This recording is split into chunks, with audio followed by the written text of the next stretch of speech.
Angie. Hi, Barb. Hi, Tracy. So if you do have your cellos with you, that's great. You won't need them for the first bit of this workshop. What you will need is a notebook and a pen so that you can take notes. So you can go ahead and put your cellos down. Just get yourselves nice and comfortable. The reason that I wanted to get us chatting is that I believe, and I think this is really true for cello players in general, but especially adult cello players need community to be successful. I have made my biggest progress as a cellist and a musician when I am surrounded by people who are doing the same thing as me, who are working towards the same goals. So I've made it kind of my life's mission to bring cellists like you guys together in order to create a community where we can really learn from each other. So I'm so happy that you're all here. And I just wanted to take a moment to thank everybody for that. This is a really special event for me. I love doing these workshops, and I'm really excited to help you with your cello playing. So I'm super excited to share with you some of these very powerful tools that hopefully will help you to change the way that you approach your cello playing forever. But I just want to make sure that everybody here is in the right place. So I want to make sure that you are a cellist who wants to practice with more motivation. So this is a workshop for you if you want to play with more motivation, feel more motivated to practice, if you want to play with more confidence, if you want to have more technical ability on your instrument, and if you want to perform with more creativity and musicality. So these are things I really specialize in helping adult cellists to do. And this is not a workshop for people who don't enjoy learning new ways of learning. So if you're not really open to learning a new way to approach your cello, this is probably not the place for you. And if you're not willing to invest a little bit of time into your cello playing, I always say that you don't need to invest a lot of time, but you do need to be willing and able to make a little bit of time a few times a week to play your cello if you really want to get the most out of the information that I'm going to share with you today. So what we're going to discover today are 3 methods. We're going to be discovering the most powerful practice tool that you can use to make rapid progress so you feel more motivated, and meaning when you feel more motivated that you're going to be able to play music that you love faster and with more confidence. And I don't know a single cellist who doesn't want to be able to do that. So we're going to really deep dive into what you really need to do in order to be able to make that fast progress. We're also going to be discovering method number 2, which is a simple and relaxing technique that I created myself to help you create deep resonant sound that only takes 5 minutes a day. So I noticed in the chat, a lot of you are working on improving your sound, improving your tone. And I have a really powerful method that I'm going to show you a little bit later. So that's if you have your cellos, we can try that together, or you can take some notes and try it on your own. And when you do this approach, this means that you can approach any note at all on your cello. It doesn't matter what piece it's in, and you're going to know exactly what to do to improve the way that that note sounds. So this is a very powerful method. And then method number 3 is going to be the #1 way to boost your creativity and your musicality so that you can play with your most unique cello voice and stand out from a crowd, right? As musicians, we really want to inspire others, inspire ourselves, and feel like we have a very unique creative voice. And what this means is if you have this unique voice, you're going to be able to connect with any audience you choose, whether that audience might be your dog or your cat. I know a lot of us like to play for our pets, or whether that's going to be for a very large audience, a concert hall. This will apply no matter what audience you're trying to connect with. And method number 3 really is the most surprising and effective information I have to share with you. So I want to make sure that you stick around so that you can hear method number 3, because it's really very powerful. So if you aren't able to stay all the way to the end of the workshop, there will be a replay, but I really encourage you to stay and get the benefit from learning about all 3 of these methods. So if you have any questions while we're going through this information, we're going to be having a Q&A at the end of the session where you can ask any questions you like, and I'll get people to unmute their microphones and ask your questions. However, if you are a little bit shy to ask your question, or you want to just talk to me one-on-one, you're also welcome to write an email to me. My email address is mia at celloyoga.ca. And I believe a lot of you have already gotten emails from me from that address, but you can write to me anytime you like to ask me a question about anything that comes up, whether it's today or tomorrow when you're thinking about the workshop. So I just wanted to make sure that you know that I'm open for you to ask your questions. Okay, so before we dive in, I really want to get us centered in our bodies. Some of you who have been following me for a while know that my method is called cello yoga. And what that means is that we want to bring the mind and the body together. So we're going to do a little bit of a centering exercise together. So you can put down your notepads, you can put down your pens, and we're just going to get comfortable. And the reason that we're going to do this centering exercise is science-based, because science shows that when our minds work better when our bodies feel grounded. So as cellists, it's really important to ground ourselves before we play and before we take in any new information. So we're going to do a little exercise together. So what I'd like you all to do, I'd like you to close your eyes. So we'll just take a moment to do that.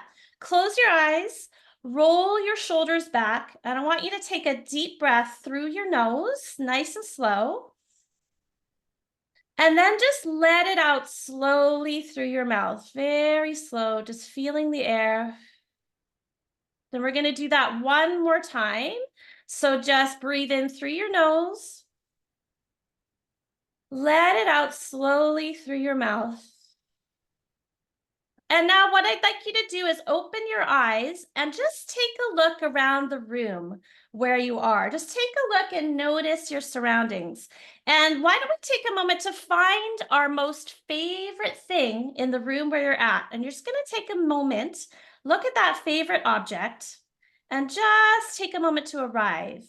And while you're looking at this favorite object of yours, I'd like you to ask yourself some questions. The questions are, is there anything that you need right now to make yourself a little bit more comfortable before we start getting into this information? We're going to be here for about an hour, so I want to make sure that you're sitting comfortably, that you're in a room that's warm, that you feel comfortable. Do you need anything? Do you need some water? I have my water here because I'm going to be talking a lot. Check that your volume is okay. So you might need to adjust the volume so you can hear me. Make sure you can see. And as I was saying before, make sure you have a pen and paper so you can take notes. So just think about that for a second. Make sure you're really comfortable. And then you're going to just open your eyes, take a nice deep breath. Before we get started, I want to share an experience from one cellist who came to my last workshop, and this was February, I think, of last year. It might have been April, actually, the last one. So I was so touched by what he said that I really wanted to share with you what he said, because I want you to understand just how powerful this workshop can be if you commit to implementing these strategies and methods that we're going to discuss. And that is an important part. We need to commit to implementing some of these strategies. So he wrote to me and he said, Mia, I have to tell you the truth. I was so inspired and motivated ever since I participated in your workshop. The focus and the determination in my own playing is completely renewed. And I was so touched by this because Francois is a retired professional bass player, so he knows what he's doing in music, and he's taken on the cello as a retirement project. So it was really amazing to hear this from Francois. And it's my goal for you that by the end of this workshop today, that you're going to feel the exact same way as Francois. So I want to make sure you're comfortable and you're ready to take in that information. So if you have the chat nearby, can you just say, I'm ready to learn in the chat? And we can get started. I'm ready to learn, and I'm excited to share with you. Awesome, Karen. That's awesome. Wonderful. Okay, let's keep going. So my promise to you is that this information is going to help you be a better cello player. I'm absolutely confident that if you do the things I'm saying, you're going to be a better cello player. Yay, you're excited. That's awesome, Judy. But it's only going to work, and this is key. It will only work if you implement these methods. So these methods are not for cellists who just want to sit around and think about playing the cello. These are for cellists who love to play. So you need to implement these methods exactly how I'm going to show you. So be sure to listen carefully and take notes.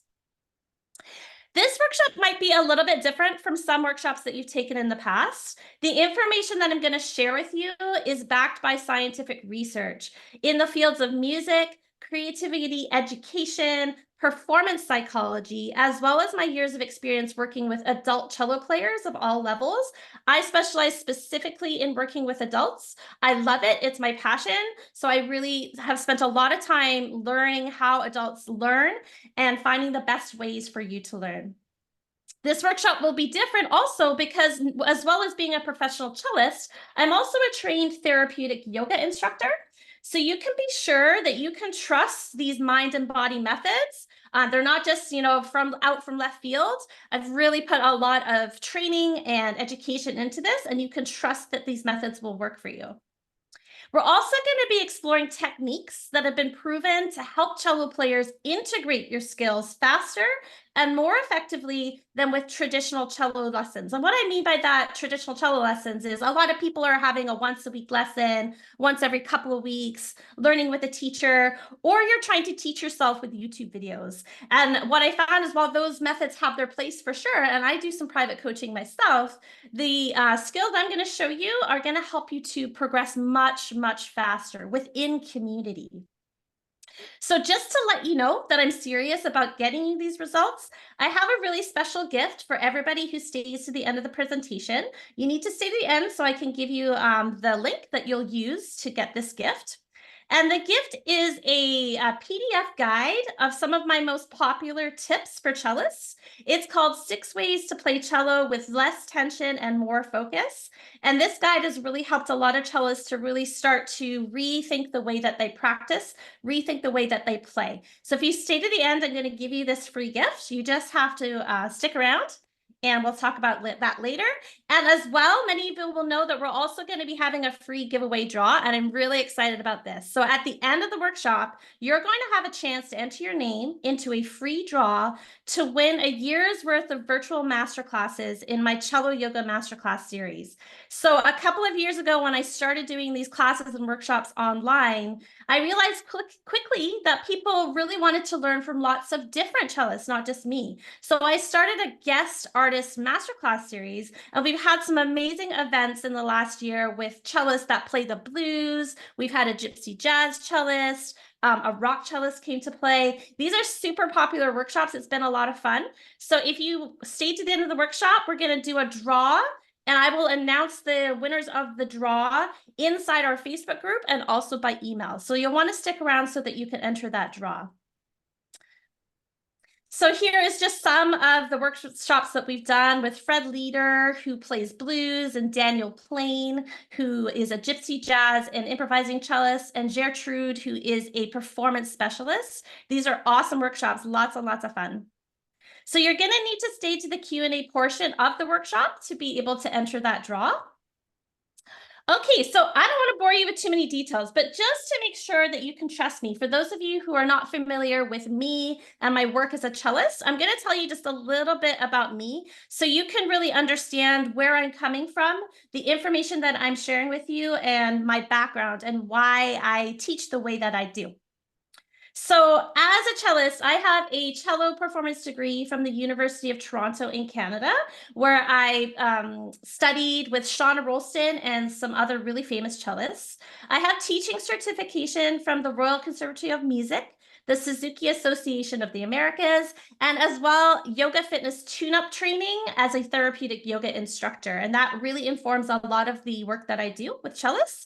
As well, I've also won awards for my songwriting, my improvising. I've played as a soloist and chamber musicians with dozens of professional ensembles in many different genres of music. So while I like to play classical music and I'm trained in that, I also play in lots of different other genres like pop and folk and jazz as well. And in the last few years, many of you will know because you've been part of my online community, I've been leading a thriving online community of hundreds of adult cellists and educators who are dedicated to finding more mindful and joyful ways to play the cello that are designed to meet the specific needs of adult cello players, because you guys are not children. And it's not the same. You don't learn the same way as children, though many of you may have teachers who treat you that way. And I wanted to make sure that there was a space for adult cello players to really get what they need. So here's just some of the cellists that I've been working with in the last couple of years in my program. Lots of happy cellists. I've also attended hundreds of hours of master classes and spent thousands of dollars being coached by some of the world's top cello players. And you might recognize some of these people. I've been to master classes with Yo-Yo Ma, who's one of the most wonderful people I have ever met in my life, such a wonderful educator, musician, and person. I'm curious if there's anybody here who has been to any of Yo-Yo Ma's concerts or met him at all in person, because he is an amazing cello player and just a wonderful person to work with. And some of the other people that I've worked with, these are some prominent Canadian classical cellists: Shauna Rolston, Winona Zelenka, Margaret Tabolowska, Don Whitten, some very prominent cellists in the Canadian classical scene. But my journey to get here was not easy. Michelle, yeah, not met him in person. Yeah, he is very personal. He's a wonderful person. He's just such a sweet, down-to-earth man. He's really cool. So my journey to get here as an educator and successful performer, it really wasn't easy.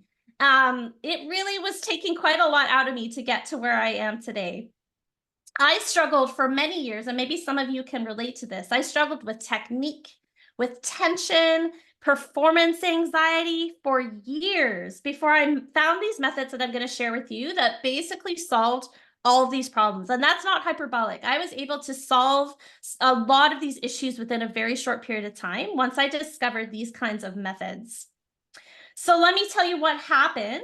I had played cello throughout my childhood, and when I was 16, I competed in a provincial music competition, but my nerves were so bad that I had to drop out of the final round. It was really embarrassing. It was really stressful.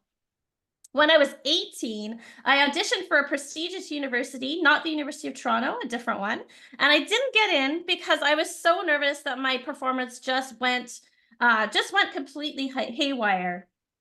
And in my first year of music school, I suffered a tension injury in my left hand, and I had to sit out of rehearsals for the majority of the first semester.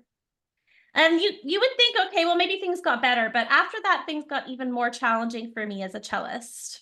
In my second year of university, I had a baby, and I went from having 4 to 6 hours a day to practice, which was pretty normal for music students to do that kind of practice. And as many of you will know who have become parents, I had no time to practice after that. Sometimes I would have maybe an hour a day, maybe half hour. Some days I would have no time at all. And I found this really funny picture of a pregnant cello player who seems to be having some trouble with her bow holds, unfortunately. So I had this potentially career-killing combo for any musician. I was anxious, I was tense, and I had no time to practice. So I want you to pay attention to this story, because what I hear from a lot of cellists tell me that the number one thing that's holding them back is time. Like, they don't have enough time to practice. And if that sounds like you, then I'm about to show you why that's probably not actually your real problem. So as a new mother, full of self-doubt and anxiety, I knew that I had to change something, or I would likely have to quit playing the instrument that I love to play. So I began this journey to find the most effective methods to increase my confidence, to progress faster, and to sound better. And the methods that I discovered completely changed the way that I practiced. And to be honest, they completely changed my life. They had this ripple effect that just went through every area of my life and led me to more successful paths. And I really can't stress how important these methods were to just improving my life in general. And once I began to share these methods with some of my students who I was teaching at the time, they also started to have amazing results, which was really when I knew I was onto something really special. So this is one of my students, Christy, and she came to me wanting to have more confidence and wanting to have better practice routines. And she wanted to overall have more fun in her practice. Let's take a moment. Who in the chat here, who in the meeting today would like to have more fun when you practice? Let's say yes in the chat if you'd like to make your practices and your cello progress more fun and easier. Yes, more fun during practice. We want that for sure. Yeah, we don't want it to be a grind, right? So Christy has been working with me for a while, and she is now having so much fun. She joined a summer camp and she's been able to confidently play at this summer camp and really enjoy herself. And I'm super proud of the work that she's done in order to get to that point. And this is Claudia, who's one of my students who came to me in retirement. And she had a little bit of a different requirement. She did want to have fun, but the main thing that she was concerned about was being able to play the cello in a way that respected her body as an older adult. So she is in her late 70s. And as many of you here who are kind of getting a little bit older might know, playing the cello can be in a super athletic kind of activity. So you want to make sure that you're really playing it in a way that respects your body, so that you can have the endurance that you need. If you're a person like this who wants to have more endurance and flexibility when you play the cello, let's put yes in the chat for that. And Claudia told me that once she started working with me, she just loved the sessions and she's feeling more confident. And she's just enjoying her playing more overall.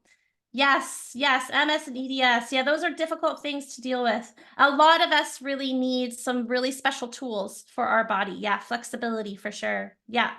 And this is Andrew, and he had another different reason for wanting my help with the cello. So he was coming back to the cello after 20 years. He was going to go into a performance program, but then he got sidetracked and he went into drama instead, I think. So he was returning to the cello and he had some back tension. And again, he wanted to have more fun in his practice and just kind of increase that, the ability to enjoy his music making. And again, he has found that with my methods that he's just enjoying his practice a lot more and feeling a lot more relaxed. So all these cellists have used the methods I'm about to share with you to greatly improve their confidence and ability on the cello while having fun doing it. So if you have, I see that someone has raised their hand. If you have any questions while we're going through this, write down your questions. At the end of the session, we're going to have a Q&A section where you can ask me any questions that you want that come up during the workshop. All right, so since I started sharing these mind and body methods, the feedback that I've had from adult cellists of all levels, all ages has been really incredible. In fact, the results that cellists are getting from these methods have been so awesome that more and more cellists have been asking me to help them. You can see how many people are here today. I've had workshops like this where we have 100 cellists, lots of people wanting my help. And it's been a bit of a problem. I started to have a problem because I could only reach a small number of cello players through one-on-one lessons and workshops like these. And honestly, the more that I coach cellists like you guys using these methods, the more that I realize that one-on-one private lessons or trying to teach yourself on YouTube by themselves, these are not the best way for most adult cellists to learn and improve. And we're going to talk a little bit more about that later. I wanted to have a bigger impact on cellists. So to help more cellists benefit from these powerful methods, I created a new program to help adult cellists who have played for at least 1 year get the results that they're looking for, and I feel like adult cellists really deserve. And we'll be talking about that a little bit later, but I just wanted to share that a really surprising thing that happened after I created the program. So cellists who were having one-on-one lessons, so some of my studio cellists who I teach and who then joined my program told me that they were getting much more out of this program and learning faster than in private sessions, which I found really surprising because most people think having private lessons is the gold standard for learning the cello. They were feeling motivated and inspired and confident in their own skills in a way that I wasn't seeing them do in their private lessons. So here's just a couple of people from my online program who were sharing some of their results. Pamela said that she has been, her playing has grown by leaps and bounds since she started playing with me. And then Beverly, who I believe is here today, says that she can say the same. It's only been 6 weeks and I've learned so much. Can't wait to see what 6 months will bring. And so that's really heartwarming for me to hear. I'm so excited. I'm going to be sharing this information with you guys in just a moment. So I'm going to tell you more about this exciting program, but first, let me show you the path, how I got there, how I found the life-changing path that's helped me and so many other cellists to finally play this beautiful music we always dreamed of, and that some of us as cellists, adult cellists, might feel, oh, it's too late for me. And I'm going to show you how that just is not true. It's my hope that this path will inspire you to make some necessary changes to the way that you're approaching your cello practice and your playing. And so remember when I told you that I was just an average cello student and I was suffering with anxiety and tension and I had no time to practice? And maybe some of you can relate to some of those aspects. In my third year of music school, so I made it to my third year, my professor told me that she thought I shouldn't return for my final year of school. And obviously, as a music student, passionate about music, this is really devastating to me. So that's really when I knew that I had to change something about how I was approaching the cello. So I began to imagine a totally different future. And what I'd like to do now, we're all going to do this together. I want you just to put down your notepad. We're going to take a deep breath and we're going to imagine our future cello selves. So just take a moment, roll those shoulders back, breathe in through your nose. I want you just to picture yourself with your cello, feeling really comfortable and relaxed. I want you to picture playing your favorite piece of music. Now, this doesn't have to be something that you can currently play, though it might be. It could be an aspirational piece. I want you to imagine playing that piece with a deep sense of control and confidence. I want you to imagine creating the most beautiful and unique sound that you possibly can on your instrument. I want you to imagine that you've eliminated the tension and the pain from your playing, if that's something that you experience. And I want you to imagine yourself as an expressive, musical, and creative being. Imagine yourself fundamentally understanding all the mechanics, the practical theory of the cello, and effortlessly understanding how to move around your instrument. And lastly, I want you to imagine that you are your own best teacher. So while there's lots of wonderful teachers out there, you are the best teacher for yourself. And what I do with adult cellists is try to get you to that point where you understand that you are your best teacher. Okay, so we can open our eyes. Now, what I want you to do, if you can, in the chat, can you share a little bit about what you were imagining? So we're just going to take a minute here. Maybe you can share what piece you were playing as you're imagining. Or can you think about where you were? Where were you playing? Who were you playing for? So if you could just share one thing about what you just thought about when we did that exercise. And we're just going to share that in a chat. Let's take a second to do that.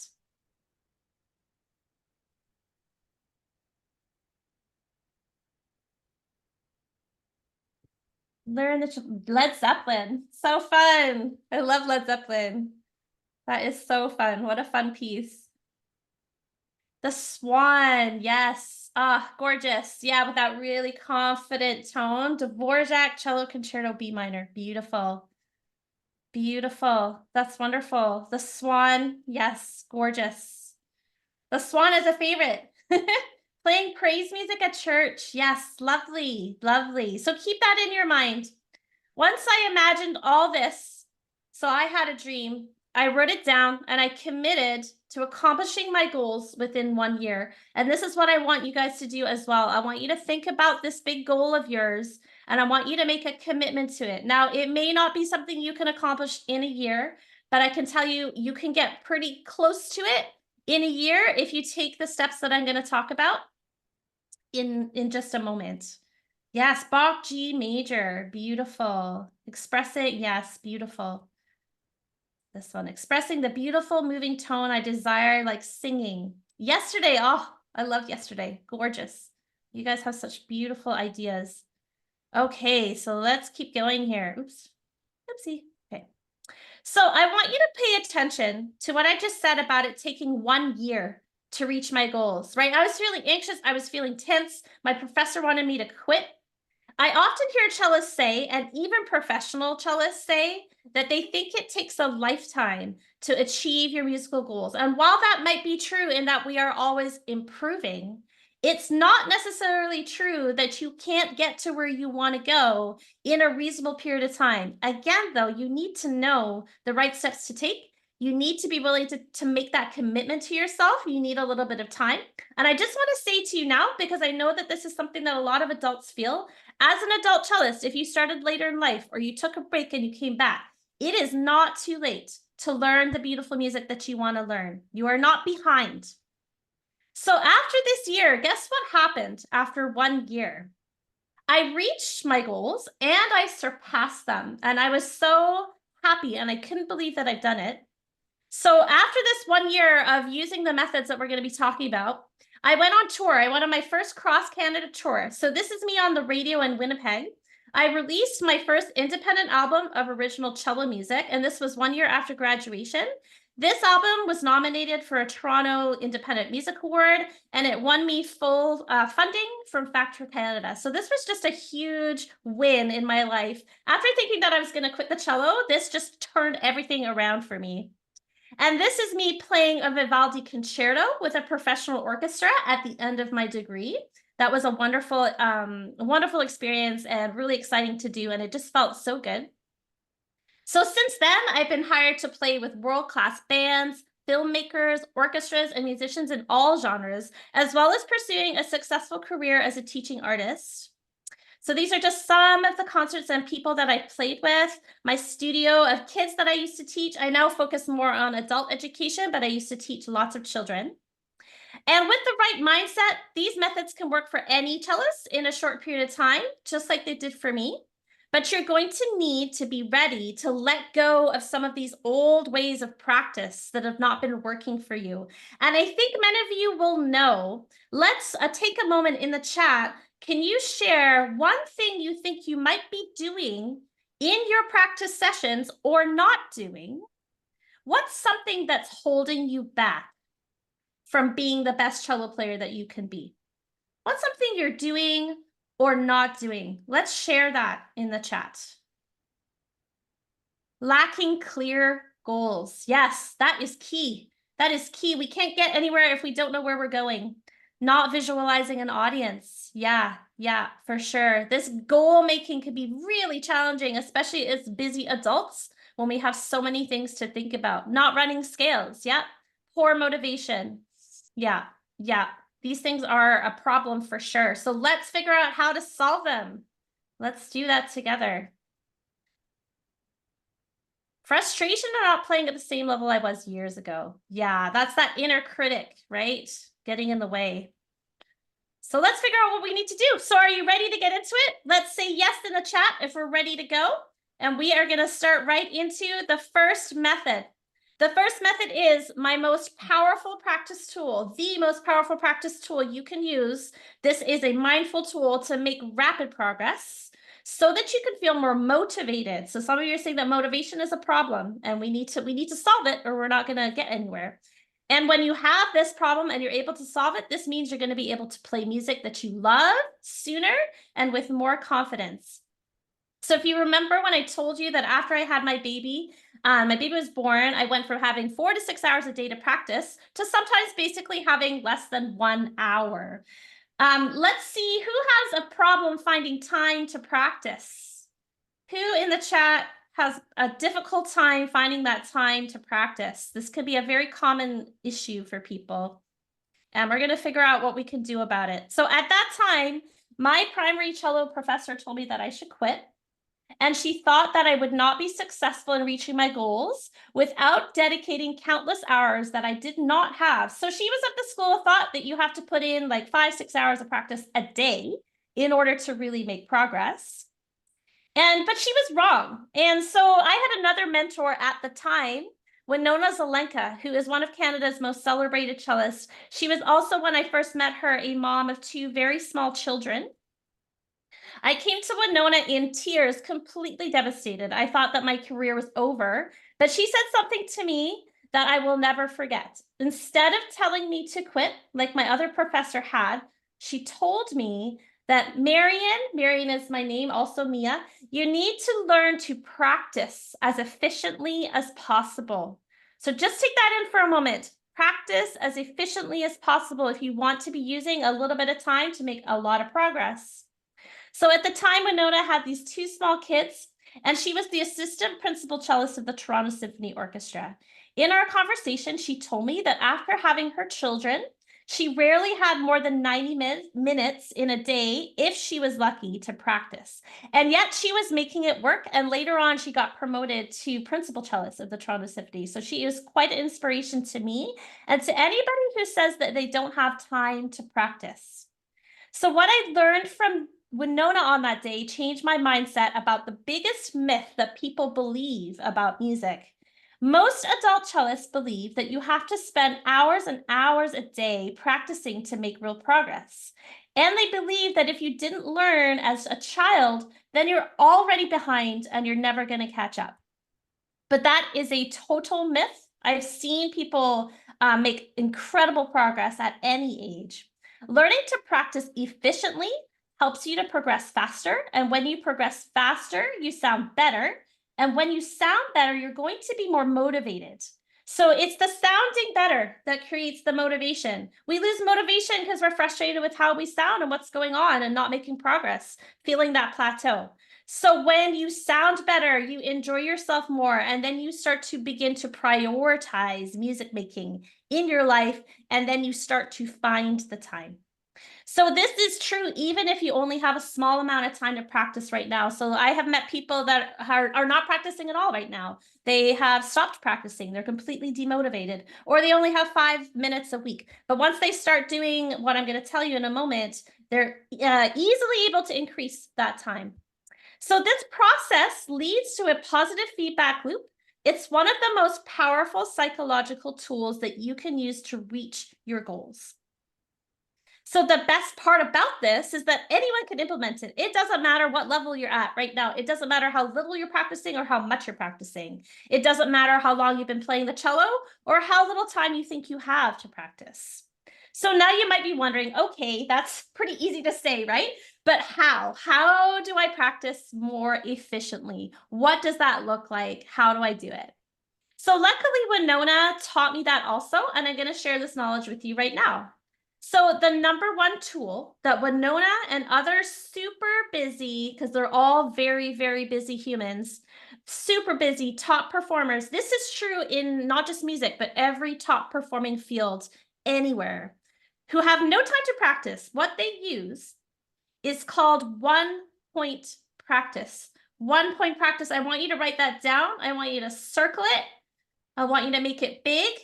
You can draw a picture, put it on your wall. This is so key to you making progress. And the reason I'm stressing this is because even though it seems very simple, it's actually quite difficult to implement. So we're going to kind of go through a little bit of an exercise to figure out how we can implement 1-point practice. So in 1-point practice, it's the mind and body science of setting laser-focused intention. Laser, this word laser, take notice of that. Laser-focused intention for each moment of your practice so that you can easily build technical and musical mastery without becoming overwhelmed with your choices or getting distracted. And that's key as well. We want to create a type of focus where you are not moving into overwhelm, because when you move into overwhelm, you'll get frustrated, you'll stop playing, your playing might even get worse because you're working on things that are creating tension in your body. And we also want to create something that's going to help us to stop getting distracted as we practice. So the way that we do this, first of all, let's talk about where this method comes from, because I think that's really important to understand where the method comes from. So setting mindful intentions, it's an ancient wisdom and discipline practice. It's thousands of years old. It was first mastered by Buddhist monks, probably about 3,000, 4,000 years ago, and brought to the West through the practice of yoga. And this is where my yoga training comes in. So here's a Buddhist monk. He is practicing 1-point focus, 1-point practice, looking at the 1 point. And it's based on one principle. The idea is that wherever you put your attention, and we know this intuitively, but some of us are not able to kind of make it happen. Wherever you put your attention, your energy is going to flow there, right? So wherever intention goes, energy flows. If there's no intention and no attention, then your attention will become diffuse, and you'll kind of find yourself multitasking, getting distracted, being all over the place, and not making progress. So what we need to do is really work on that mindful intention as musicians. What this means is that making joyful and satisfying progress in any area of your life relies on your ability to focus on the present moment, not the future, not what you want to accomplish, not what you have done in the past, right? All your successes and your failures, but what you're doing right now in the moment. So 1-point practice harnesses this ancient wisdom to get cello players of any age or level incredible results in a really small time period, in as little time as possible. Now, here are some ideas of ways that you can implement 1-point practice. I'm going to give you some of these ideas, and then what I'd like you to do is also brainstorm your own ideas about how you can implement 1-point practice. So here's some examples. You can, while you're playing your cello, only pay attention to the quality of your sound.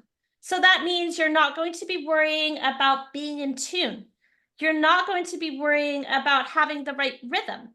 You're not going to be worrying about dynamics. You're going to sit down, say to yourself, I am going to listen to my sound and improve my sound only. That's a 1-point practice. You can also put your sheet music away. So get that music off your stand and allow yourself to improvise and play your cello in just a free way where you're exploring the beautiful sound that you're creating without the visual distraction of a piece of music in front of you. You can also clap the rhythm of one small piece of a song. So if you have a piece of music in front of you and it has some difficult rhythms, you can just isolate those small rhythmic parts, put down your cello, clap or tap that rhythm so that you can feel it in your body. You can put your cello away and listen to a recording of a beautiful cello player playing a piece of music that you aspire to play. Because if you know what you want something to sound like, you're much more likely to be able to play it. So one of the things you can do that I just thought of recently, and I was doing for myself yesterday, and we're going to do it together. You can also write yourself a note telling yourself why now, and not tomorrow, not yesterday, why now is the best time for you to commit to your cello progress. So some of you might be sitting here thinking, I have a super busy life, really busy schedule. I have this and that to go to, and this and that person to look after, and I have my dogs, and I have my this and that, and I don't have any time for this. And I'm going to tell you, if you want to be a better cello player, you have to make that commitment inside yourself. And I'd like to try that together right now. We are going to write a little bit of a note to yourself on your piece of paper. I want you to write down for yourself why now, today, is the best time for you to commit to your cello playing and why you should not wait until a later date. So we're going to do that now. I want you to write down why. What is the why for you of cello playing? Why are you doing this? Why do you want to do this? And why should you do it today? And then let's share some of those answers in the chat when you've got that written down. In view tomorrow, it's not promised. That's right. Tomorrow is not promised. You don't even know if you're going to be here, not to be morbid, but you don't know it. Because it's better to get started early with supportive habits than have to unlearn ones that don't serve me. Yes, exactly. Yeah, that's why. Why we have to do it now, not later. Wonderful. Yeah, so keep sharing those ideas. You guys can read those for each other. So yes, this is key. We have to be taking action. And how do we know? What is the proof? How do we know that 1-point practice even works? Like, why am I even telling you this?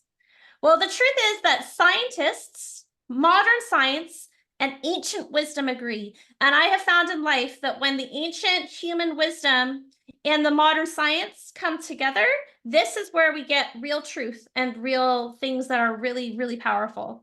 So scientists now know and have studied the brain and have found out that the brain, your brain, is incapable of paying attention to two things at the same time. Now, many of you might think, oh, I'm a really great multitasker. I can do this and I can do that, and it's not a problem. But that multitasking, what that actually is your brain switching back and forth between multiple tasks. And scientists have found that when we do this, when we switch back and forth, and for the musical example would be you're trying to get rhythm right at the same time you're trying to get notes right, at the same time you're trying to get tone right. This reduces your productivity and the things that you actually accomplish, and it increases your mistakes by up to 50%. So we know from doing various psychological tests that multitasking is a terrible way to learn anything. We need to pull it apart into very small pieces and use this 1-point practice. This is a letter from one of my students, Allison, who wrote to me to say, thank you for your emphasis on 1-point practice as a way to make faster progress. I've always been a multitasker and trying to do too many things at once. And as a result, nothing was sounding better. I was experiencing a lot of frustration.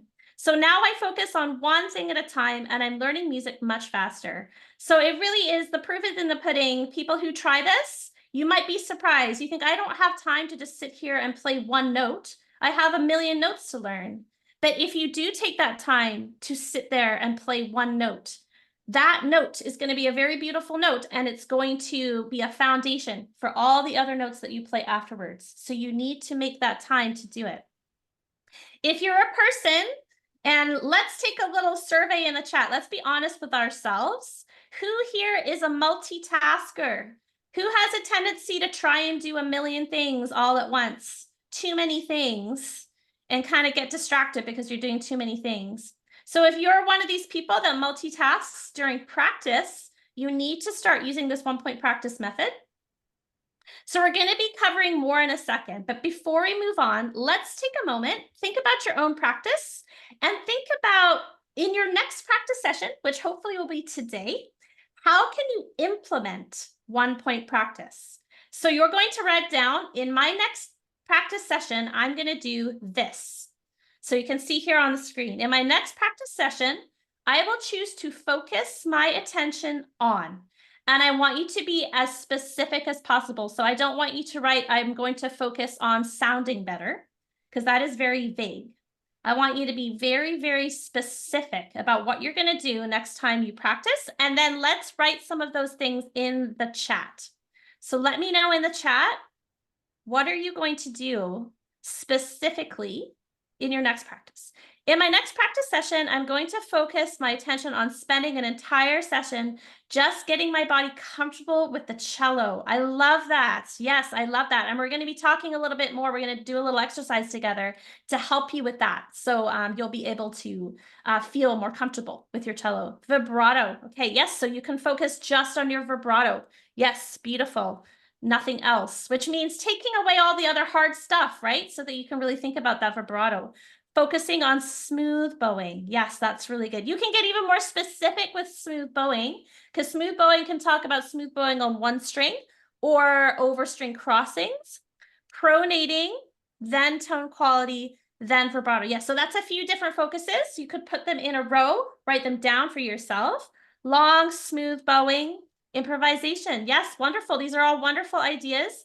I think with many of these ideas, you could still get more specific. So for example, if you're focusing on improvisation, what kind of improvisation? Are you going to put a backing track on and play a pentatonic scale? Are you going to improvise fast or slow? So when you're thinking about 1-point practice, the idea is to use very, very specific language in order to create your specific goals. So really be as specific as possible. And what I found works best, if you really want this method to work for you, it's best to come up with 4 or 5 focused intentions that you can cycle through in a practice session. Because the reality is if you try to sit there for an hour and focus on, let's say, your vibrato, you're going to quickly lose focus, and that's very normal. You're going to get bored, you're going to get tired, and you're going to lose your focus. So what it's been found, science has found that humans can only really focus on one specific task. So let's say you're working on vibrato, you can only really focus on that for up to 20 minutes at a time. And that's being generous. A lot of humans, myself included, I think I have about a 10-minute window where I can keep the focus on one specific task, and then I have to switch. I have a little bit of ADHD. I don't know if any of you struggle with that too, but I need to rotate my tasks really quite frequently. Otherwise, I'm just distracted and out to lunch. So when you're doing, let's say you have an hour and you want to break it down, quickly get a notepad, Write 5 things on that notepad that you're going to look at as you go through your practice. You know, you don't have to labor and think about it for too long, but as you go through your practice, check each of those things off your list. You should have, in an hour, you should have at least 3 focused intentions. If I was practicing for an hour, I would probably have maybe 5 or 6. All right, so that was method number 1. Let's move on to method number 2. And this is the method where we will, if you have your cello, you are going to have the opportunity to try something with your cello. If you don't, that's totally fine too. You can just take some notes, but if you have your cello, you can go ahead and go get that and set up. This is a method. It's a simple and relaxing technique to create deep and resonant sound. And who doesn't want to create that sound? And what the wonderful thing about this is it only takes 5 minutes a day. You do have to give it the 5 minutes a day though. If you do this once a week, you'll get some benefit, but the real benefit of this is doing it day after day for 5 minutes. If you only have 5 minutes in a day to practice, this is what I would spend my 5 minutes on. So it's simple, it's relaxing, and let me tell you how I came to this method. So when I first arrived at music school, I was accepted into a general music first year. I wasn't yet skilled enough to enter the performance program, so I was put on a probationary period. During that time, something happened that not only helped me to ace my audition at the end of the year and be accepted into the performance program, but it also earned me a compliment from one of my professors that he'd never heard a student improve so fast in 1 year. So you might be thinking that this was because I practiced a lot. But if you remember what we were talking about earlier, it's not so much about what you practice or how long you practice, but what you practice. So while I did practice, one incredible discovery blew the rest of my efforts out of the water. So as a young person living in a big city for the first time, I opened myself up to every possible experience. And one of those experiences was visiting a traditional yoga center. So I had never taken a yoga class. I didn't know what yoga was all about. And I visited this traditional yoga center that was near the school for the first time. My friend encouraged me to go to a class, and this was a super strict, I think it was Bikram. I think it was Bikram yoga. Very strict, very traditional practice, very hard. We had to hold many difficult poses that at the time I could not do over the course of a 90-minute class. It was quite the sort of trial by fire. If you've ever been to a yoga class, some of them are quite nice and easy. Others are incredibly difficult. This was one of the difficult ones. Before each pose, however, we were prompted to breathe in very specific and rhythmic ways. And this was my first introduction to rhythmic breathing and just the power that it has to help you. And it helped us to move through all of these difficult poses with much greater ease. And I just found this a revolutionary idea. So afterwards, I felt really tired. I felt sore, but I was in complete awe and transformed by the things that I found myself capable of doing that I never thought that I would be able to do physically, because I was not an athletic person. I didn't think of myself as an athlete until that point, but these breathing exercises got me being able to do some incredible things. So I was so inspired by this practice that I began to kind of think about how I could integrate it into my music life. So I came up with this idea, this experiment that I call musical yoga. My idea was to combine some of my 1-point practice intentions, so some of those focused things that I was doing that Winona had helped me to come up with the breathing patterns I was learning in yoga and meditation classes. I began playing long open string bows for 5 minutes a day, combining different breathing patterns with the rhythmic movement of my bow. And the result was just incredible. The result was a deep connection between my body and the sound that I was producing on my cello. So there was really a oneness between me and the cello that I had never felt before. And not only that, but the tension and the uncertainty in my sound, it almost completely disappeared. And it happened so quickly and so effortlessly. After a few weeks, I was really creating this beautiful, deep sound that I had never been able to connect with before, with very little effort. And this sound inspired my professor at the end of that year to say that he'd never heard someone improve so quickly in a year. So what was the key? What was the key to creating that buttery sound? The key was something that I call long bow meditation. And this is specific because a lot of you will have experience playing long bows, but long bow meditation is a very specific practice where we sync the breath with the bow. And we're going to go through one of these longbow meditations together if you have your cello. Longbow meditation is the practice of syncing up the speed and rhythm of your breathing to the speed and rhythm of your bow. So you could try this even if you don't have your cello. If you have your bow, you can get your bow. We can do this together. Okay, so if you have your cello with you, I'm going to guide you through a version of this deeply soothing and relaxing experience. If you don't worry, we can try this later. As long as you take some steps. So the first thing I want you to do, I'm going to put my bow down for a second and imagine. You're going to embrace your cello. If you don't have your cello, just imagine you're embracing your cello. Okay, so you're going to sit nice and tall. Take a deep breath. You're going to embrace your cello in a big, big hug. And I want you to take a deep breath in through your nose. 1, 2, 3, 4. Now hold your breath for 4. 1, 2, 3, 4. And now exhale through your mouth. 1, 2, 3, 4. And hold. 2, 3, 4. Now I want you to let go of your cello or your imaginary cello. Roll your shoulders back. Let your neck soften. And we're going to do that one more time. Imagine that you're embracing your cello or actually embracing your cello. Take a deep breath in through your nose. 1, 2, 3, 4. Hold. 2, 3, 4. Exhale. 2, 3, 4. Hold. 2, 3, 4. Now let go with your arms. Roll your shoulders back.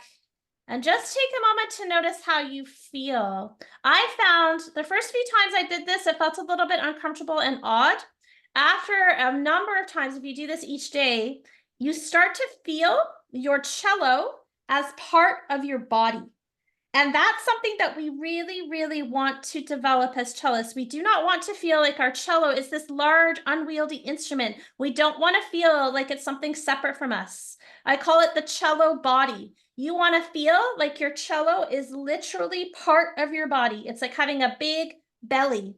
And one of the most powerful ways to get in touch with that is to sit, breathe, and hug your cello. It might sound a little bit airy-fairy, a little bit hippie, but honestly, when you kind of embrace it as part of you, that is super powerful. And it really is the first step to feeling like you're not fighting your instrument.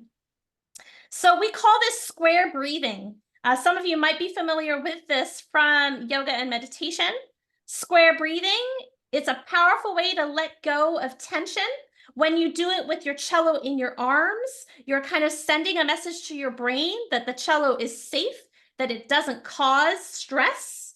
It helps you to slow down your breathing and get control of your mind and body. And you need that. As a cellist, you need to be able to control your mind and control your body. So now we're going to try, I think I went too far there. We're going to try a different thing. So now what I want you to do, you're going to take your bow. If you have your bow, you can do this with me. I don't have my cello. I'm just going to do this with my bow. And you're going to put your bow on the D string. Okay, so imagine this is the D string. You're going to put your bow on the D string at the frog. And just gently sit there. Notice your shoulders and your neck. Make sure they are very relaxed. And again, we're going to inhale, 2, 3, 4. Hold, 2, 3, 4. Exhale, 2, 3, 4.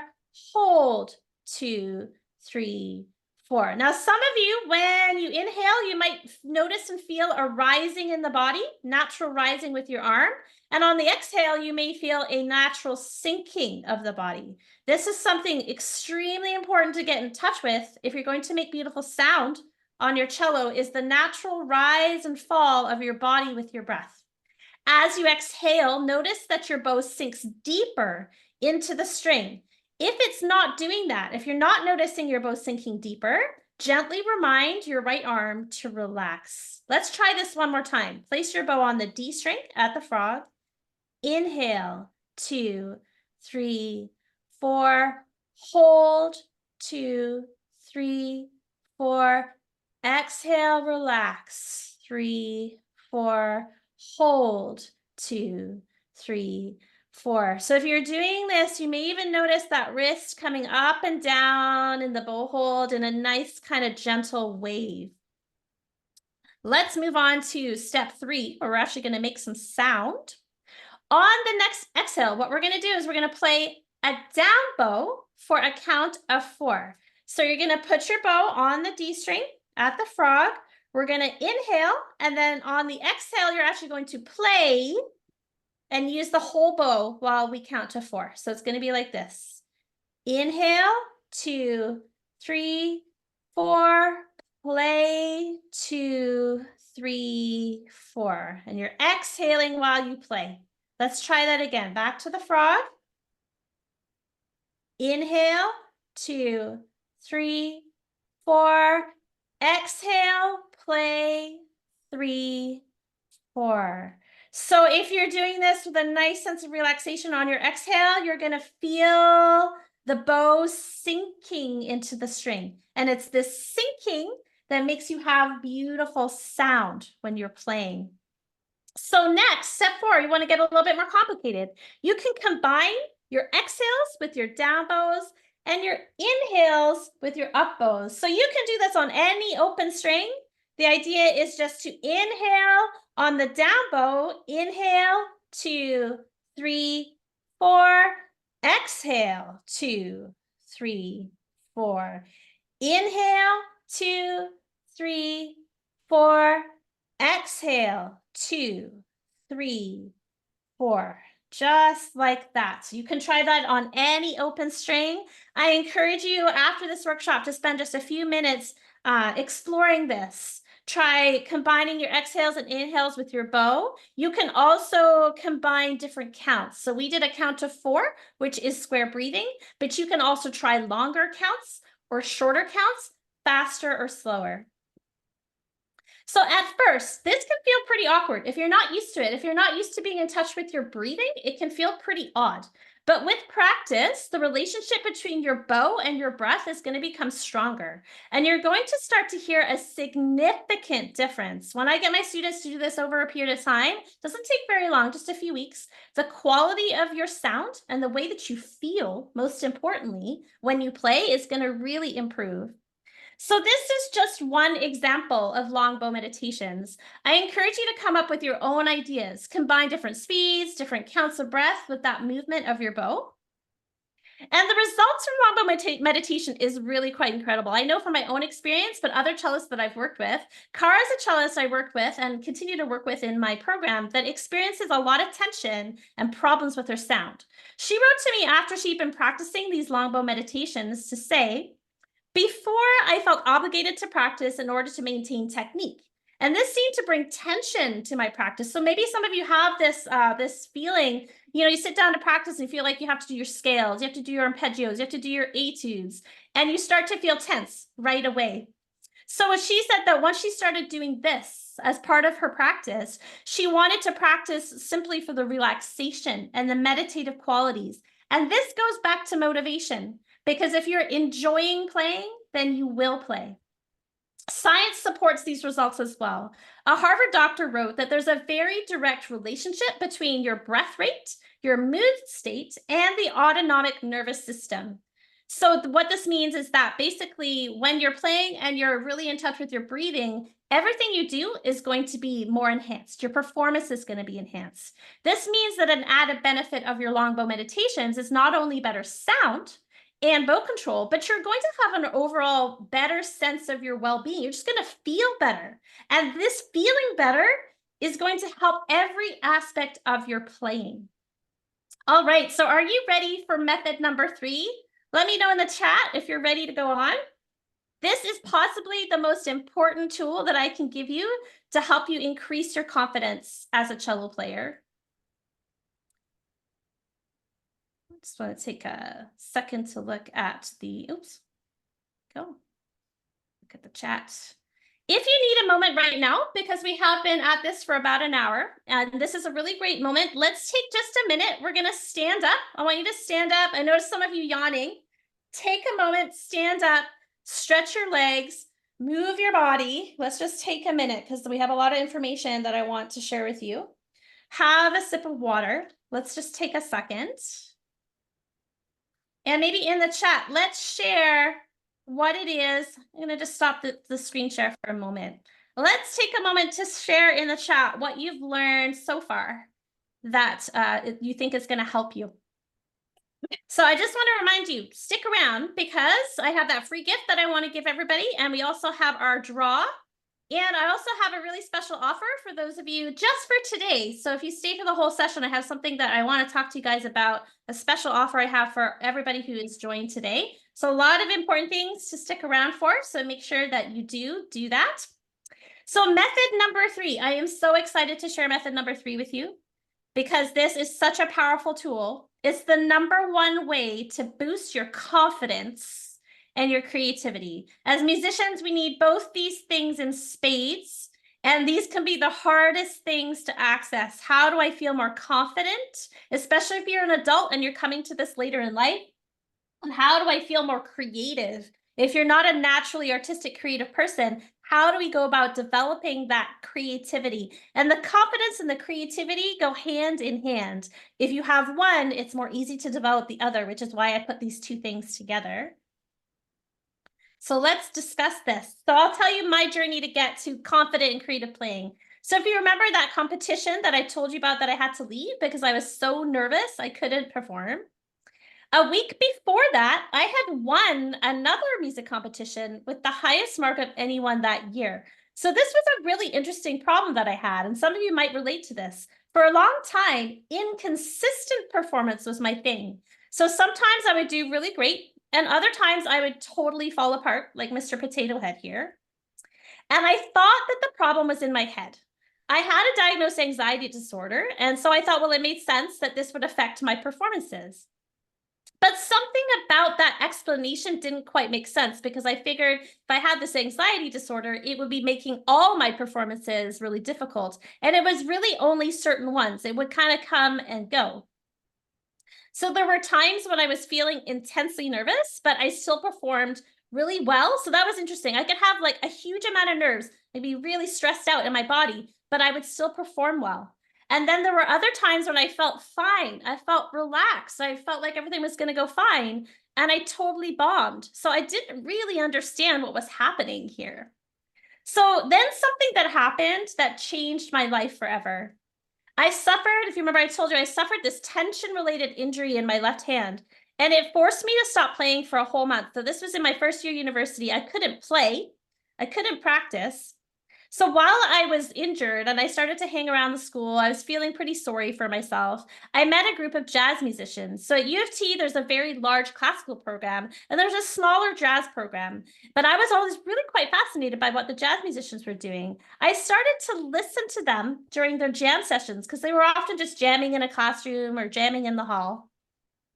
And I immediately noticed something really, really different about the way that these musicians were interacting with each other compared to what I had experienced with my classical peers in a classical music program. And it really was a night and day difference. I noticed that when these players were playing together, they looked and they sounded relaxed. They were not afraid to share with each other. They were not afraid to experiment. And they were not afraid to make mistakes. In fact, mistakes were a good thing. They didn't correct each other constantly, but instead they would ask questions and get really curious about what was going on and really curious about sound in general. And I just found this to be a revelation. One thing that I noticed because of the things that they were doing was how natural and authentic each musician sounded. Whereas in the classical program, we were all being trained to kind of sound the same. The jazzers had basically their value was that each musician had their own unique voice. Mistakes were celebrated as opportunities to learn and find new harmonies and texture. This was really, really different to how I had been taught because I had been taught, whether it was, unconscious or consciously, to critically analyze every single note I played. And I don't know if some of you might have had that similar experience. If you came from a classical background, those of you who did you have this experience of of learning to critically analyze all your notes. I learned this, and what it did was made me a very nervous musician because I felt like I had to be perfect, which was actually keeping me back from being perfect. So as I spent more time with these jazz musicians and my hand was healing, one of them invited me to play in an informal jazz session. And it was a jam session of 12 players. We were just kind of playing free improvisation, all kinds of instruments. At first, I was really scared and self-conscious, and I felt like I had nothing to contribute. But after a time, I started to add a note here and there, and there was this big, beautiful sound. That's when I noticed something really wonderful. For the first time in my life, my body relaxed as a musician. I found myself able to play technically demanding patterns that I never would have been able to do in my classical repertoire, but I was playing these demanding patterns by ear with clear and beautiful sound. The support and the community I felt among these jazzers and their culture of accepting mistakes allowed me to find my confidence and my own unique creative voice. So if you want to get confident, you need a community to support you.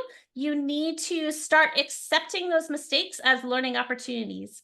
So I essentially learned the fundamental rule of improvisation, that there's no such thing as a wrong note. And people laugh when I say that, but improvisation, it's actually true. There's no such thing as a wrong note, only the creative decisions about how and when you're going to play those notes. This idea was revolutionary to me, and I've never felt more free as a musician. So after that, I made it my mission to play with as many creative and improvising musicians as I possibly could.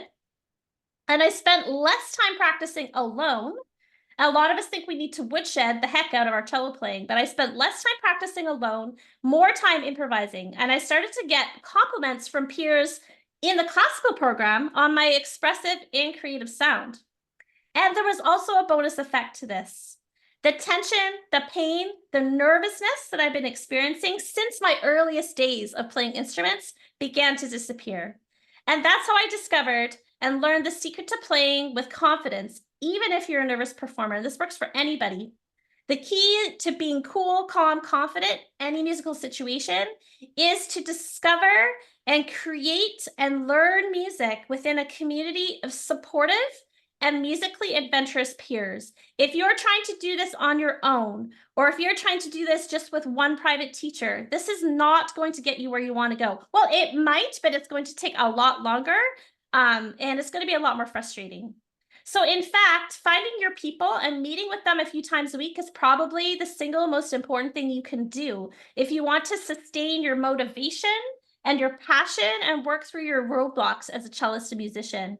If you're learning the old way with a teacher, you might make progress, but you won't be connecting to that larger, you won't be connecting to that larger world of music. And that really is the key to unlocking a lifetime of musical joy. You can't do this on your own. It's not fun. You might have fun for a little while. You might consider yourself an introverted person who likes to spend a lot of time by yourself. But if you are not exposing yourself to that bigger musical community, you're just not getting the bigger picture. So Christy's one of my students here. She is with a beautiful koala.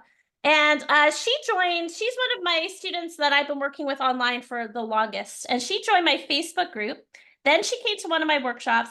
Then she signed up for my first online program. And she's since gone on to join my growing community of adult cellists who meet weekly to learn, improvise, and play together. And here she is in one of our groups playing along to some improvisation music. We call ourselves the Chill Cats Cello Ensemble. And she wrote to me after this experience with the ensemble to say that she'd had a lot of fun and that she just loved connecting with others and being able to play in an ensemble group. We don't all have the opportunity to play in an ensemble where we live. And even if we do, we may not have the opportunity to connect with other cellists who are learning in the same ways that we are. And this is Pam, who's also a member of my online ensemble, who I've been working with to help her improvise. And when we first came together, she'd never improvised before, but now she's just loving it. She's learning to play E minor scales and just having a lot of fun improvising and kind of just getting in touch with her cello voice. Members of our community have reported that they've been making much faster progress and having more fun working together than when they just had a private teacher. Because a private teacher could be a lot of pressure. I do sometimes teach privately, but I do find that my students can feel kind of pressured. There's a lot of attention on them. And if you're trying to learn on your own from YouTube, that is also a bit of a disaster because you get too many voices and not enough focus. Science shows us that why this group learning is so much better than learning alone. So this is really supported by research. It's not just from the experience that I've had with students, but working with others enables you to pool your ideas and see problems from different perspectives. So in a group situation, you can attempt tasks that couldn't be accomplished just by an individual. You can combine your variety of skills. This is why I put adults of all different levels all together in the same class. And you can combine your expertise to tackle these complex and larger scale problems. And in one Harvard study, it was discovered that the positive results of group learning were felt even when people reported that they didn't think they were learning anything at all. So even though people thought this group learning was not working, the test results actually showed that those who had participated in active workshops and well-organized group experiences outperformed those who were trying to do this. Yeah, like the Suzuki method, exactly. Suzuki method is all about group learning and community. Super important. So if you want to take your cello playing to the next level and you want to feel really confident, you want to make sure that you're learning inside of a group of like-minded cello players who can support and inspire you on your journey. So let's just quickly go over what we've learned. So we just take a quick recap. So we learned 1-point practice, which is the most powerful practice tool to make rapid progress, so you can feel motivated and progress faster. 1-point practice, you eliminate your confusion while improving your motivation and focus. You stop multitasking so that you can dedicate 100% of your brain to one musical task at a time. You can set mindful intentions for each practice session so that you can have laser focus while you work towards your goal. And in method 2, we learned a simple and relaxing technique that you can try with your cello to create deep and resonant sound that only takes 5 minutes a day, called longbow meditation. This is where you practice longbow meditations every day for 5 minutes so that you can deeply connect with the sound of your instrument. And this could be your 1-point practice. For your next practice, longbow meditation could be it. You use yogic and rhythmic breathing practice to reduce tension, improve your sound. And method number 3, my most powerful tool, what I recommend to everybody, how to boost your confidence and creativity, is to discover and create music within a supportive and musically adventurous group of cello peers. You're going to learn and play with others in a group setting so that you can benefit from quicker solutions to your problems. You want to practice improvisation to free your mind from the rules and discover your unique creative voice. And you want to seek out a supportive environment of cellists to boost your confidence and give you more opportunities to perform. So now you understand the exact next steps that you need to take to get those results that you're looking for, whether that's better sound, better technique, more confidence, less anxiety, playing faster, any of those things. These 3 things put together, super powerful tools. I've shown you how you can achieve your goals quickly with these powerful mind and body tools. So I want to ask you all a question. We're just going to take a moment here in the chat. Are you enjoying your experience so far? So write yes in the chat if you found some value out of what we've been talking about today. Yes, awesome, Karen. That's really great. Thank you, Barb. That's awesome. That's great. That's awesome. Thank you so much. Yes, yes, that's good. Added some info. That's great. And have you come up with some ideas that you already feel excited about to implement into your own life and your own practice? If you have some of those ideas, you can go ahead. Yeah, the Lone Ranger approach is not good. It is not. Why don't you share some of your ideas of what you're going to do in your next practice and what steps you're going to take next to improve your cello playing? And is it fair to say that using these methods will help you get to your cello goals faster and with more fun than you had if you had not attended today? So overall, are you happy that you attended? You can put yes in the chat if you're happy. So I want to just talk to you about something, because you can take what I shared with you today and use that to change your cello life for the better. And I have confidence that even after this short time that we spent today, you now understand a way to help you feel more motivated, to play with better sound, have more confidence than you previously did before. And if I had, whoops, sorry. There we go. So you can take this knowledge, and if this was the only way of doing this, so if you took this knowledge, you're working on your own, you leave today with this option, this is definitely a worthy path to pursue. But if I had another option for you that allowed me to serve you at the highest level that you deserve to get to your goals with all the support and guidance that you need to work through these methods, if I had an option for you like that, would you like to hear more about it and what it could do for you? Let me know in the chat if you'd like to hear a little bit more about what we can do together going forward. Great. Awesome. Yes. Yay. Okay. So that's why, with great excitement, I want to introduce you to, and we've talked a little bit about this, my program. The program is called,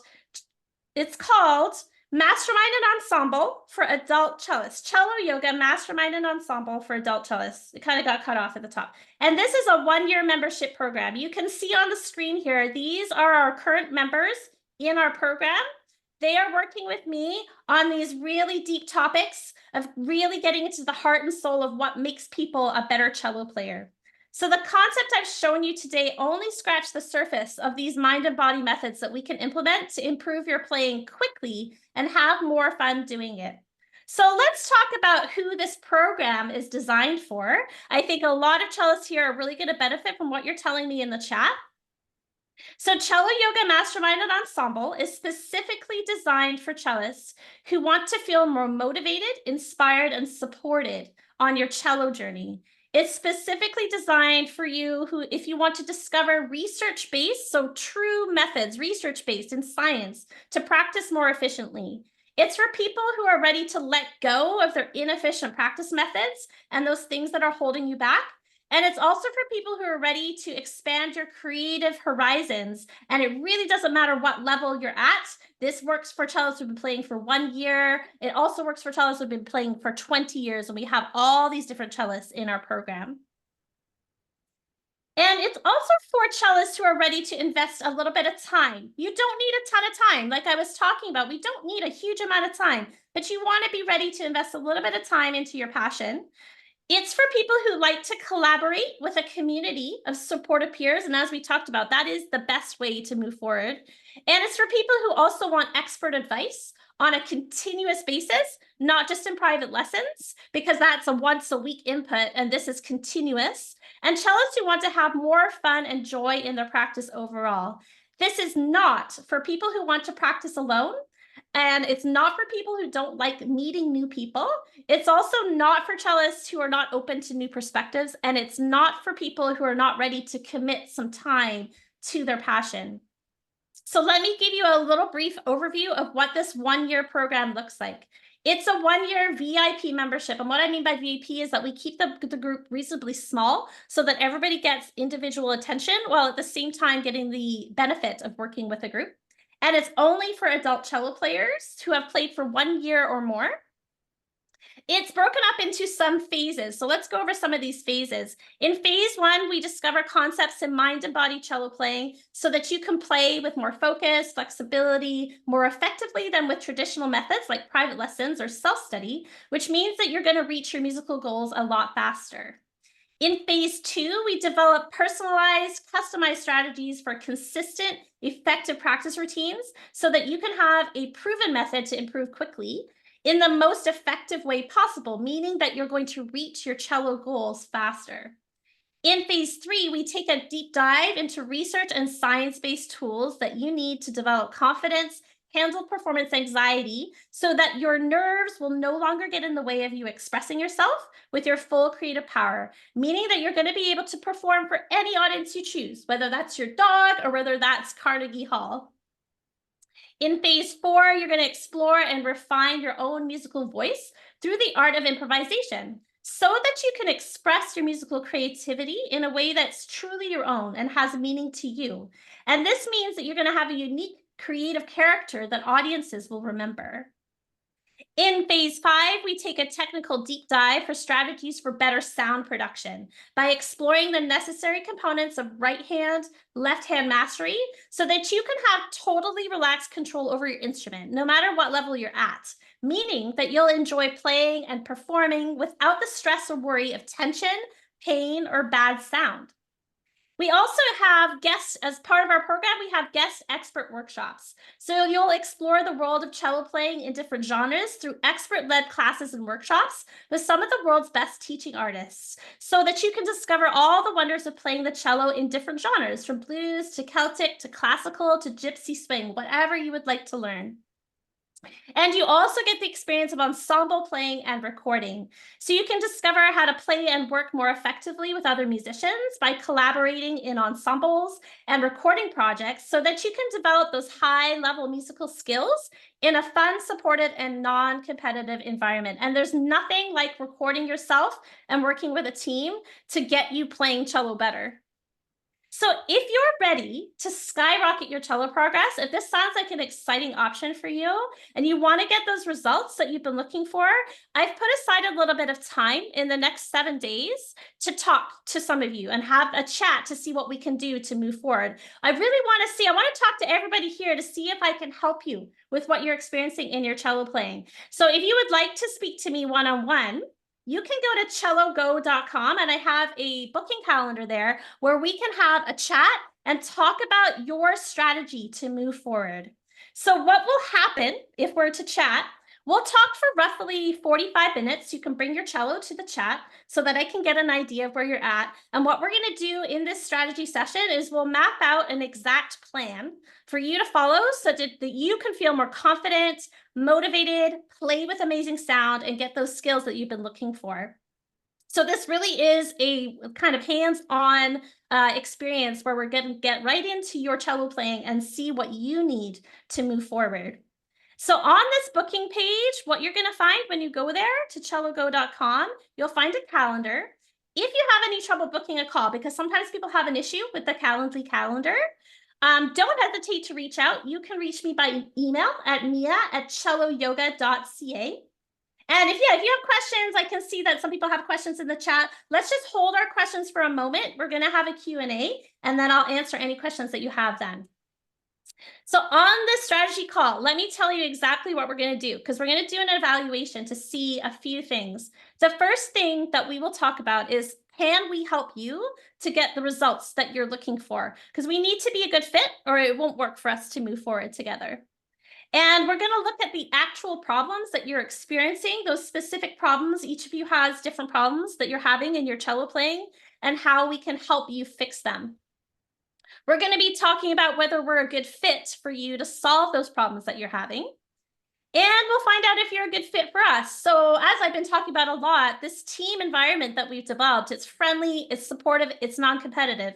And we like to work with people who are positive and willing to contribute to that group environment. So then after we have discussed those things, I'll show you exactly what the Cello Yoga Mastermind and Ensemble program would look like for you. And we'll see if you want to be part of it. So it's a no obligation call. We're not going to be, forcing you to become part of our program. But if you want to learn a little bit more about the program and talk to me more about your cello playing, this is your opportunity to do it. I don't open up my calendar very often because I'm very busy teaching and coaching. So this is really your opportunity if you want to talk to me. So now I know what you're thinking. This is going to cost some money, right? And yes, if you're joining our program, there is an investment to join our program, but I want to talk to you about what that investment looks like. So the good news is that the value of this program far exceeds the investment. When we were considering, so when me and my assistant were considering the investment, we took a big look at some of the programs that are out there online for cellists. And, first of all, the first thing we discovered is that there aren't a lot of people offering exactly what we do. Our program is very comprehensive, but we took a look at those programs, how much they cost, and we asked ourselves one question. We asked ourselves how we could offer this premium immersive cello program that gets top level results for adult cellists for the same cost as having one private lesson a week. So that was kind of my metric. If I had a student coming to me once a week for a year, how much would it cost? That's the cost of this program. And we also asked ourselves how we could do that and then offer 10 times the value of having that once a week lesson. So you might have seen some programs, and I've seen some programs out there that are upwards of $15,000 a year. And that is just an insane amount of money and crazy. And we do not charge that. So our program is nowhere close to that. It's not even close to 10K. When you book your strategy call, we'll talk about the specific costs because this depends on a few different personal factors. But you can expect, if you're kind of worried about that cost, you can expect to be pleasantly surprised with how much value we offer and also the financial flexibility that we offer for people who want to join the program. So Cello Yoga Mastermind and Ensemble is about mastering your skills in a way that's optimal for your adult body and mind. It's about connecting with other dedicated amateurs in a supportive, non-competitive environment. And it's about nurturing consistent and effective practice routines. It's about sparking motivation and passion for your instrument, overcoming your fears to become a more confident performer, exploring the very best resources to work through your technical challenges, improving your improv skills, and unearthing that beautiful sound and your unique cello voice. Here are just some of the people who have benefited from our program. I really encourage you to book a call with me. Even if you're not sure you want to join, I would love to talk to everybody who's here today and just get a sense of how you enjoyed the workshop, what you took away from it, and if there's anything else that you would want to see in the future. These people who have joined our program are improving because they're not letting their old habits bring them down. Let's say this program, let's say all it did was create more confidence in your playing. Do you think that that would be worth it? Put yes in the chat if you think confidence is worth joining a program to get. More confidence. Who would like to have more confidence in their playing? Yeah, for sure. Confidence is just key to everything, for sure. Yeah. If all this did was allow you to play with better sound, would that be worth it? Who wants to play with better sound? Better sound, just key better sound. And if all this did was allow you to find your unique creative voice through improvising, would that be worth it? Who would like to, I'd love to learn to improvise. So you might be tempted to wait until later to book a call, but I'm going to tell you why you shouldn't. And the reason you should not wait is that I only have the ability to handle about 15 calls in the next 7 days. Our program is really busy and booking up all the time. So you really need to book that spot. Again, even if you're not sure, you're on the fence, you're like, oh, I don't think I can afford this. Book that call, we can chat. Make sure you get a spot because I only have those 15 spots. On top of that, our program has that participant limit I was talking about. I want to keep this really VIP. So if you're interested, you need to chat with us really soon.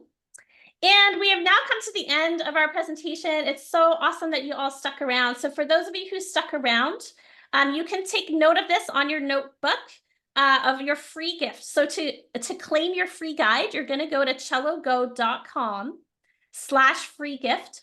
I will be sending this out in an email, so don't worry if you can't get this written down right now. You don't need to go there right now and get it. I'll send out an email after this for everybody who came so that you can get your free gift. And then the fun part of this is our prize draw. So for those of you who stuck around, you have an opportunity to win a whole year of Cello Yoga Masterclass series. These are so fun. I call it the world's most interesting cellists because some of the cellists we've had come are just amazing. So in order to enter this draw, all you need to do is to type your name into the chat and tell us one thing that you learned or enjoyed about the workshop today. So we're just going to take a few minutes. Whoever's here, write down your name. I'm going to be saving this chat and I'm going to get in touch with the winners later. Put down what you enjoyed most about this. Great, Amy. The 5-minute longbow meditation. Yes, such a powerful tool. Such a powerful tool for sure. And there's so many more meditations that you can learn as well, not just that one. That's great. So while you guys are doing that, putting your names in the chat, let's move on to the Q&A. So after the Q&A, once we do our Q&A, I'll announce the random winner inside our Facebook group. So I'm going to take all your names, I'm going to put it in a roulette wheel, and there will be a name, and we'll announce the winner inside our Facebook group. So if you're not a member yet of the Facebook group, it's called Play Cello Better with Mind and Body Methods. Don't worry if you're not a Facebook user. I am also going to send out an email that announces the winner. So if you're not on Facebook, you're not going to lose out on that. And I'm also going to announce by email as well. So again, don't delay in booking your call. Do that right now. Go to cellogo.com to book your free strategy call. I've had people who've booked free strategy calls who don't join our community, but they got a lot out of this call, just in terms of clarity and focus. And really, if you need help, like putting together your 1-point practice or a little bit of practice routine, get on that call with me because I can help you do that right away, or you can email me. Okay, so this is the part of the presentation I love the most, the Q&A. So I'm just going to stop sharing here, and what I'd like you to do, if you have a question for me, is put the letter Q inside the chat, and I'm going to take your questions one at a time. So just put a Q in the chat, and then I will unmute you guys so you can ask your questions. Does anybody have a question they would like to ask?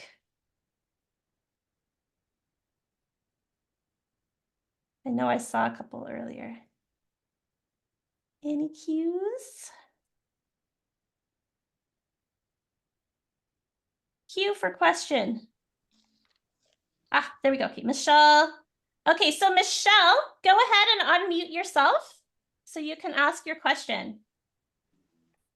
Should be Hi, able everybody. to. Hi, Michelle. So I'm curious about how, when you book a call like this, and you're talking about focus and things to think about. Yes. How do you, like, what is your process for helping us identify things? Like, for example, I do take lessons. Right. And I am part of a strings group. Yes. Yes. And there's just things that you're assigned to do. Right. So yes. So you're curious about how we would kind of get to the heart of what's holding you back, kind of thing? Yes. Well, that, and then also what really to focus on. Yeah, yes. I started recently in a cello choir, and the Swan is on the list of things to learn, which is wonderful. Great, because who doesn't want to learn that? Yes. It's hard for me to identify things on my own. Yes. When I'm kind of flooded. Yeah, I mean, that's like a lot of what I do as a coach, as a cello coach. I call myself a coach and not a teacher, because teachers will assign you specific things to do. And a coach, the difference is a coach will help you to unearth for yourself where your priorities really lie and what your best outcomes will be. And as for, when I work with children, I tend to give them a pretty strict sort of routine. But at a certain age, we become adults and we have these things that we are our kind of inner dreams. So when we have our strategy call, I have like a sort of a series of questions that I'm going to ask you that get to the heart of what it is you really want to do and how we're going to get you there. So they're kind of like psychologically smart questions in order to help you sort of unearth what it is you really want from your cello playing experience. So that's what we'll do in the strategy call, is really figure out where you're at, what you're doing. All those things that you're doing, they sound amazing and you should keep doing them, right? We just might want to bring a certain type of focus to each of those elements so that we don't get that feeling of overwhelm and like, oh my gosh, there's so much to learn, right? Which I find, I don't know if you find that, but I find that that's something that comes up for adults a lot, is like, I have so many things I'm doing and I don't know where to put the focus. Is that something that happens for you? Yes, absolutely. Yes. Yeah. So if you book a call, then we're going to get into that so that we can really whittle down and get deep. It's kind of like a little bit of cello therapy. Sounds good. Thank you. Yeah. Awesome. I'd love to talk to you. All right. Great question. I love that. Who else has got a question? Karen. Karen, you want to go? Hi there. I just had a question about the time commitment for the program and ensembles and when they meet. I'm guessing you have several ensembles going on at the same time. Yeah, so we have several sessions a week because this is kind of an international thing, and we have students from all over the place, all different time zones. We have 3 possible sessions a week. And when you join the membership, your membership essentially covers all those sessions. But as a person joining the program, you don't have to come to all those sessions. It's just there for flexibility. So yes, so the ensembles, it's the ensemble music that we'll be working on. We're all working on the same ensemble music for a certain period of time. And then we switch to another group of music, but you basically get to choose which sessions work for you. So if we get on a call, I can go deeper into kind of when those sessions are and that kind of stuff. But that's the idea. Yeah, is that you have access to all kinds of different sessions that you can come to. Does that answer your question? It does. Thank you. Yeah, you're welcome. Does anybody else have anything they'd like to ask? We're all happy? That's great. Yeah, I don't see any more cues. Okay, so yeah, I would love to speak to all of you, even if you feel like this is something that you're not really that interested in, you're not sure, if you're on the fence. Oh, Vera. Vera, do you want to go ahead and unmute yourself? Yes. Hi, Vera. Hi. Hi. You said before that that you do invite international players to join your program. Yes. Yes. Right now, it's almost 10 p.m. in my time zone. Yeah, where do you live? In Austria, in Europe. Austria, okay, yes. Yes. At what time of the day would the different ensembles start so that I could schedule it with my Right. Yeah, exactly. Yeah, because this is a late session for you. We have 3 sessions that are at different times. So in my time zone, we have like a Monday morning one. And so if you're in Europe, that's like afternoon. So I think that would be one that's like good for you. Saturday, we do Saturday afternoon, which might be a little bit late for you. It would be evening, I think. And then we have the Thursday evening, which would be like the middle of the night. So you wouldn't come to that one. But as I said, for our membership, because we have those different times, you're able to find one that you could come to for sure. Yeah. Okay. Yeah, you're welcome. I'd love to talk to you. If you want to book a call, we can get deeper into that. I'd love to talk to you. That was the other question. Yeah. I just the appointments that were open. Yes. I think the first is at 4 p.m. That would be, I think, 10. Okay, so it's kind of late for you. Yeah. Why don't you send me an email and we'll figure out together, because the calendar's not wide open, but what I can do is I can put some spots a little bit earlier. So if you send me an email, let me know that you want to book, we can just book manually like that. Okay, so we can find a time that's not too late. Yeah. Thanks a lot. Great. You're welcome. You're welcome. Anybody else? iPad. iPad, which iPad is that? There's 2 iPads. I don't know if it's the same iPad. I think it's the same iPad. Hi, iPad. I'm assuming you have a real name. This is Teresa. I don't know if that's me. Oh, hi there, Teresa. I don't know why my name isn't coming up. That's okay. I know you, Teresa. We've spoken before. No, I don't think we have. Maybe a little bit just by messenger. I feel like I've spoken to you on messenger. We've got a few messages. Yeah, just a few. I loved your presentation. Oh, it's thank very you. helpful. One of the things I really liked was you were talking about getting a musical community, because I know I'm learning a lot of classical. Yes. But I'm very interested in learning how to use the cello in a more contemporary way or something. Right. Yeah, absolutely. So as a musical community, do you recommend just getting cello players or maybe just other musicians?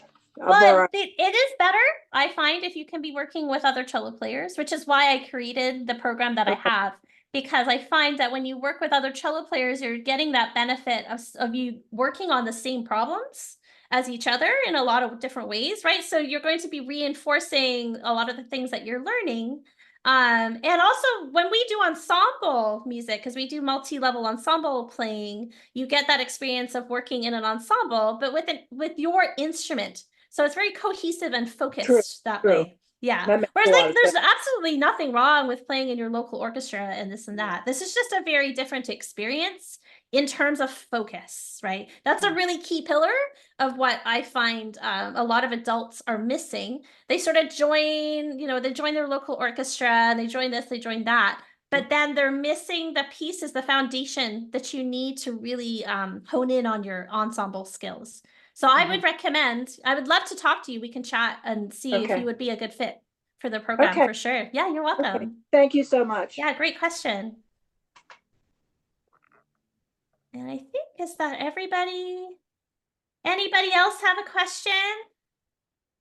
Yes. Yes, go ahead. Pauline?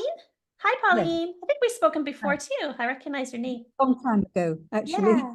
Yeah. Are you in the UK? No, I'm in Australia. Oh, My session nice. was 5 o'clock this morning. aha. It's Monday morning. Are you an early bird? Yes. Oh, yes. good. So that's The sunrise, the sun came up while you were on. Yeah. How long would each session be, and how frequently? So that I don't know how many people are in this time zone. In your time zone, you might be the only one. We have some Europeans, and we have some West Coast and East Coast Americans and Canadians. But we have 3 sessions a week, and each of the sessions are a couple of hours long. So we do 2 hours each session. Again, like I was sort of saying before, you're not obligated to come to all of those. The idea is to create flexibility, so you can come to as many as you like, right? Or are able to. They're weekly. Yeah. 3 sessions a week. Possibility of 3 sessions a week. Yeah. So, but you need your cello with you, because at some point you actually don't have to have your cello with you. So kind of like this, some people will come in and just observe the sessions, and you get a lot of benefit that way, especially when people aren't feeling good, or they don't want to practice because their neighbors are going to hear them. So we do have people that just come in and observe what's going on.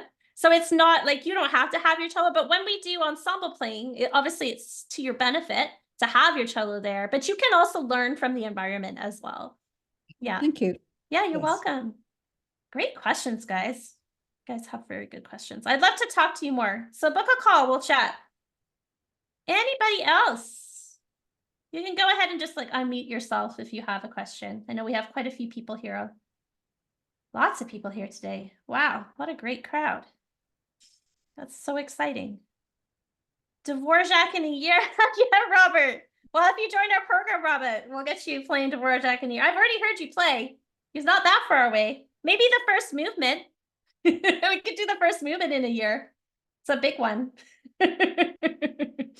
That's hilarious. Well, if no one else has any questions, I think we will say goodbye for today. It was very wonderful to meet all of you. I really hope you'll book a call so that we can go a little bit deeper into what you're needing, right? From your cello playing, what you're looking for in a coach and in a program. I'd love to just hear your feedback as well. So if you enjoyed what you enjoyed about the workshop, what you might want to see in the future, book a call and we can talk about those things also. I'm going to take down all the names of people who have put their names in for the draw, and I will be announcing that within an hour or 2 in Facebook, and then I'll send out an email to the winner. So thank you so much, everybody. It was a wonderful time. I'm really glad. Yeah, let me know what you enjoyed. Thank you so much, Melinda. You feel inspired? Good. I'm so glad. That's the whole purpose here, is to get you guys inspired, just feeling good about your cello playing, moving forward. And hopefully I will see you again. In the next workshop that I'm going to be having in March, I'm actually going to be switching up the topics, because I've done this similar workshop a few times now, and I'm going to switch up the topics and look at some different areas. So if you are around in March, feel free to register for that next workshop, and I will see you guys there. Bye, everyone. Thank you so much.